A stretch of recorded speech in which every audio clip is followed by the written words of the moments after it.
Timber and Stone is a game about managing your settlement, gathering resources, and defending against fearsome monsters. I started off by creating my settlement. First I had to choose a name and location.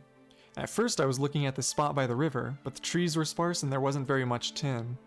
After a bit of scouting around, I settled on this quaint little island with abundant resources. And with my location chosen, I set down my wagon and began customizing the settlers. I first named and gave each one of them a profession. Martha, the farmer; Bappa, the tree chopper; Birch, the carpenter; Fjorchard, the forager. I didn't know what profession to give Joanna, so I left her name as is and made her a forager for now for extra food.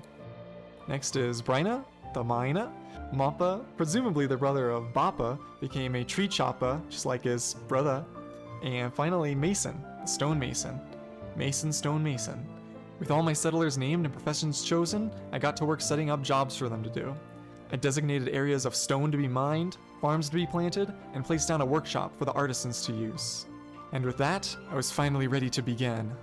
I pressed the play button, and the settlers sprung into action, and I quickly followed suit by delegating them tasks. Things were going smoothly, but then a message popped up. A wolf has been spotted. Fjord had seen a wolf while out picking berries. For a moment, time froze, then a fierce chase ensued. He rushed back to base for backup, and with Bappa and Bryna, the three of them made quick work of the beast. Things returned to normal, and I crafted some clubs to prepare the villagers in case of another attack. After that, I set up some roads to allow for traders to visit the settlement. Things were going smoothly. There was an abundance of food, so much that I had to build more food storage. I also started setting up some walls as a defense against future attacks. Next was a livestock pen for feathers and wool, which would be useful for crafting more advanced furniture and weapons. I could finally give Joanna her initially desired job of being a herder. She didn't seem to want to bring any animals into the pen though. I thought it was because there was not enough wheat, so I decided to get some more. Turns out, all I needed to do was designate the inside of the pen as livestock pen. By this point, food was beginning to dwindle, so I thought I'd aim to get a fisherman. I needed a fishing rod though, which required twine, which I didn't have enough ingredients for. The farmers were obtaining flax fiber, but much too slowly. A merchant came to trade, and I quickly spent all of my money on 82 twine. I then got sidetracked, and without making the fishing rod, another wave of wolves came to attack. Mappa ran for backup, then Bryna the Mina once again came to help along with the rest of the settlement. The wolves were now outnumbered, and the settlers made quick work of them, sustaining only minor injuries. Fjord seemed to be out of berries to harvest, so I switched him to being a stonemason to make bricks for the ever-growing wall. Things were looking good in the settlement. I was even able to start smelting some of the ore we found into metal. I tried crafting a bed to heal those wounded in battle, but I didn't have enough cloth to make it. And to make cloth, I needed a loom, so I put Fjord on the job. I converted Birch into a blacksmith to start leveling her up to be able to make weapons. Joanna gained another job and turned into a builder to continue fortifying. Fjord was done with his tailoring and turned back into a stonemason to make bricks to assist with the wall. We placed a bed to heal those wounded in battle and started digging a mine to obtain more ores. And then nothing happened for a while. The settlement continued to grow, each settler leveling up in their respective professions. Another merchant came to trade, offering the valuable copper ore that Birch the blacksmith needed to level up so she could make actual weapons and armor, instead of the clubs and cloth armor we were currently using. This would also help her level up to make stronger tools that didn't have a chance of breaking when used. The miners mined away tirelessly to meet the ever-growing ore and stone demand.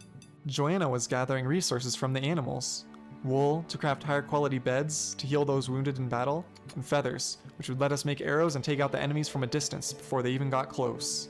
The stonemasons, carpenters, and farmers worked endlessly, while Bappa lived out his dreams of being a fisherman. Then, all of a sudden, Mappa, now working as a miner, spotted a pack of wolves approaching the camp. Two miners swiftly rushed back to within the safety of the walls, the two of them being no match against the pack of savage wolves. The rest of the villagers came to help, donning their clubs and charging the wolves head-on. The wolves, realizing the superior firepower of the settlers, began to scatter. The settlers would continue to chase them down, and with one final decisive blow, the battle was won. The villagers returned back to their jobs, and I breathed a sigh of relief, knowing that with how well that went, we should be fine against any future wolf attacks. Things got back to normal as the villagers calmed their nerves and got back to work, Fjord harvesting the spoils left over from the previous battle.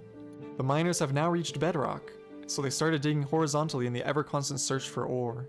Things were looking great. We even gathered enough resources to build more comfortable beds, which would heal our units faster. We were out an abundance of bricks, so I started making the walls even taller in preparation to defend against the stronger enemies which I knew would soon be coming. I also built some archery targets and practice dummies to train the settlers in archery and infantry combat, which couldn't come too soon because a spider appeared and just started crawling up over the wall. Martha calmly walked over, pulled out a club, and whopped the heck out of that spider. Another merchant came buying up all my seeds and various other resources so I could buy more copper ore, as Birch the blacksmith had only reached level 5, but needed level 6 to make any useful tools or weapons. Fior's hard training efforts had finally paid off. He's now level 9 infantry, so with him around, I'm feeling pretty comfortable and safe in case there's another attack. Another sneaky spider tried sneaking up on the miners, but it was so weak, they were able to take it out immediately.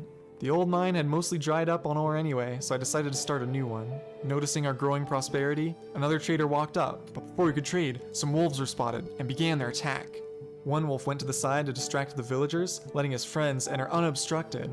The settlers, including our newly trained infantryman Fior, gathered and made quick work of one of the wolves. The remaining wolf was running away. We'd won, or so I thought. It ran back and rushed into the base, only to be brought to a swift end at the hand of Fior. We were once again safe from the wolves.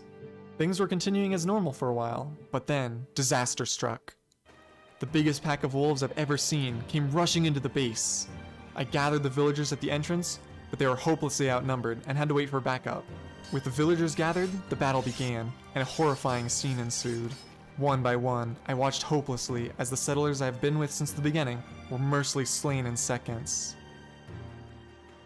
With only 3 wolves remaining, it was up to Mappa to end the fight. Mappa valiantly slayed the last wolf, Bappa still fishing, blissfully ignorant of the massacre that just occurred right behind him. The settlement had been decimated. Piles of bodies, friend and foe alike, littered the former settlement, now turned battlefield. Mappa began resting to recover his wounds, Bappa still fishing, grimly unaware of the situation he had his back turned to this entire time. With only the 2 brothers Bappa and Mappa left, could they continue surviving in this settlement with just the 2 of them? I didn't want to think of the answer.